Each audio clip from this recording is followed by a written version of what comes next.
So I realise it's been like a week since I updated. And that's because it's kind of been quiet in my brain for a little bit. For once. I say for once, I mean it's been quiet before. But, you know, recently, relative, for once. Well, the fuck. This light's fine. It's 5 a.m. Or it's like 3 to 5, whatever. And I am fucking tired, but for whatever reason I cannot sleep. And I'm supposed to be up in like 3 hours, to go for a drive with a friend and print out resumes and then take them to EB Games, because EB Games is hiring, which is kind of cool. Maybe I'll have a job. Who fucking knows? Probably won't, but I was like, I'll come in with and I'll drop off mine as well, because why not? But at the point, sitting here listening to whatever the fuck, like Reddit stories, like disturbing whatever, and getting to stories of people just being like, I've been abused by my wife for 20 years. I'd be like, wow, that is insane. And then going into detail about like what happened. And of course, I'm still looping the same thing that I've been looping the whole time since I found out about shit, which is, I don't understand how those kind of labels could be applied to me, because I lived in that relationship. I lived that experience of that relationship, and quite literally textbook of most of the things that I was being labeled as, like, manipulative and stuff. It's just like, it didn't happen. And again, I say that I can recognize that what her version of the truth is and her belief and what she experienced is totally valid. I'm not trying to invalidate that, but I don't understand how it jumped from like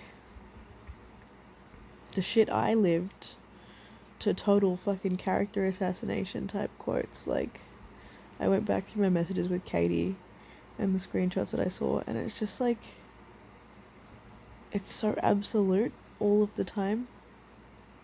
Like I was doing it the whole time, and that I became a different person, and that I was never real, and all that shit. And that's terrifying to me, because I'm like, this is about a person that I don't recognize, like about me, a version of me that I don't recognize, right? So I don't feel like I was ever a different person, even now, doing the fucking self-reflecting for 8 fucking months. I don't think I was ever not the person that I was when we first started talking. But that's just, I don't know if I'm ever gonna get any kind of fucking closure on that, especially because I still don't even know if she knows that I know. I don't know if Katie went and told her. Like, not to the extent of, like, I know that she tried to fucking, like, confront her or some shit, which didn't go well, and it just kind of made things worse, but whatever. But I still don't know if she'd essentially told my ex that was like, hey, by the way, talk to your ex about what the fuck you said, because it was inconsistent, and she knows what you said. So, I don't know. I don't know if I'm ever gonna get any closure, but I'm just sitting here thinking, in my can't sleepingness, that was words. I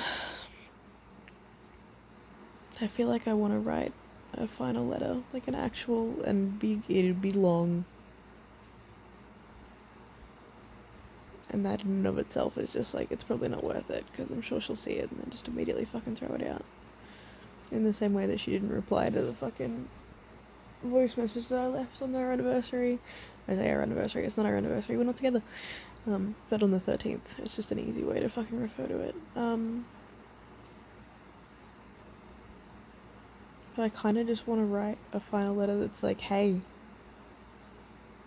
that wasn't fair. I still love you, I will always love you, but what you did wasn't fair. How you labeled me wasn't fair. My lived experience is this. I can recognize that your lived experience is something different. However, the way that you spoke about me and demonized me after the fact isn't okay. And also, here's the things that I recognize that I probably could have done different from months of fucking rumination and reflecting and rereading, even though I don't want to be fucking doing that. And also, the core of it is I spent the last month of our relationship thinking that I was working on something, which I've already explained, and at some point you changed the fucking rules without me knowing, and you didn't actually give me a chance to talk. What we had wasn't a breakup. It wasn't fair. You said that you spoke to me. However, we talked past each other for a month. You didn't meet me the way I needed, and I didn't meet you the way you needed, and that's not our fault. However, that doesn't mean that either of us are fucking malicious. And I was willing to fucking try, and I never saw that back from you. And I might write it in a letter. I might. I haven't decided. Tonight's it's not the first night that I've thought about her since I called, but it's the first night that I've kind of gotten stuck in it, which is why I'm back recording a video, lol, hi. I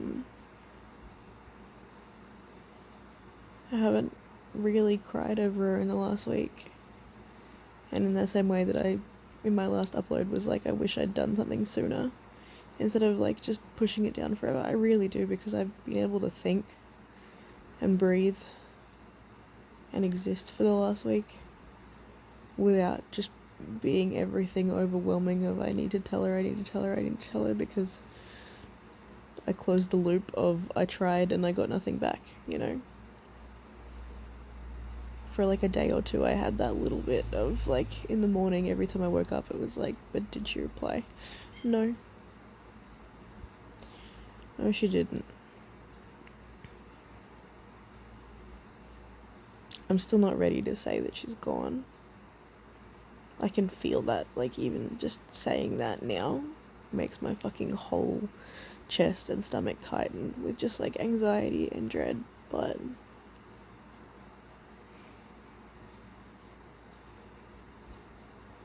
yeah.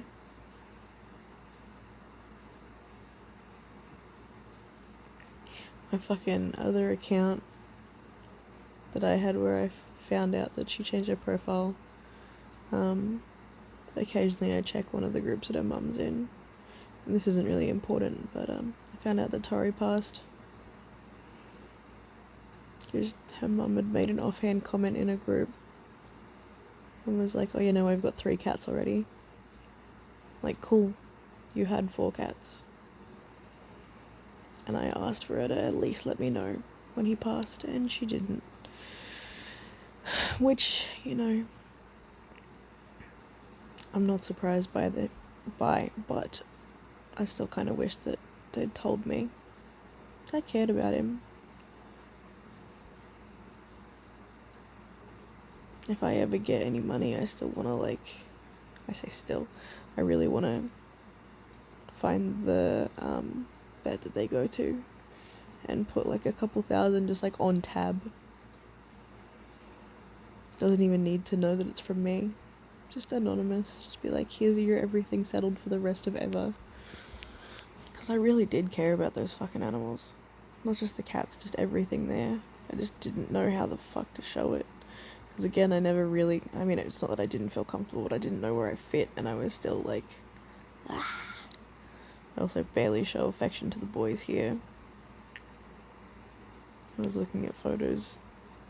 No, not even looking at photos. I had my fucking Snapchat memories come up of Tori asleep on my lap. And it was so sweet. But, you know, I found out that apparently he has passed. I mean, I didn't find out, but I figured out that apparently he's passed now. Which sucks. But I did a little reading for him last night, and a bit of a ritual, so I actually get to say goodbye, because again, was it last night or the night before? Fuck, I don't know. It's not important. But yeah, I don't know. I'm still not okay. I have room to think, because all of my thoughts all day, every day aren't just, you need to call her, you need to talk to her, you need to know what's going on, you need to tell her about everything that's happening in your life. It's still there. It's still background. It's just not so loud because I've been suppressing it for fucking months, you know? Like October to March. I don't know how many, what's that? October, no. August, September, October, November, December, January, February. So 5 months-ish of trying not to reach out. Even though everything I did just mounted and mounted and mounted into, I want to reach out, I want to talk to you. I feel like I'm turning some kind of corner in my healing, but I also feel like saying that is probably jinxing it. So we'll see.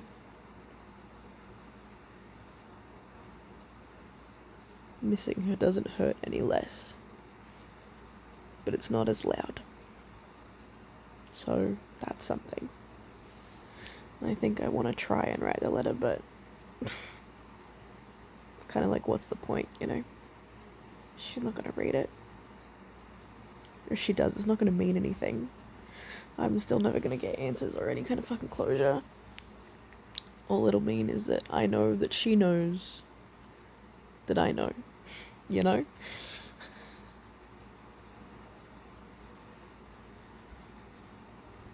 I've just been stuck in this too long. I'm so ready for it to be past, but I haven't been so worn down, so I'm not saying that it's going to pass soon. But I feel like I can breathe. And that is really nice and also terrifying because, you know, I don't want to do the letting go thing. I don't want to stop because then it feels like it was never real or happened or was worth anything. So but anyway, I'm gonna fuck off. I'm gonna try and sleep because I'm gonna be up pretty soon relative to me, and then go be a productive member of society and look presentable and whatever. Oh, not related, but related. And not that you fucking need to know this, but I've technically booked time to get my chest piece done, which I also think is a pretty big turning point. And again, she'd probably hate it. She didn't like the fact that any of my tattoos had any kind of meaning towards anyone else. So, it's one of those things where if she ever saw it, it's undeniable what it's gonna be. But it is what it is. I have it booked. And, hopefully by then I can properly close the chapter. But we will see. I'm gonna try and sleep. I'm gonna put my fucking Reddit, whatever the fuck's, back on. And stare at the ceiling. Listen to the boys fuck around in the living room. Hope for the best. I'm gonna go.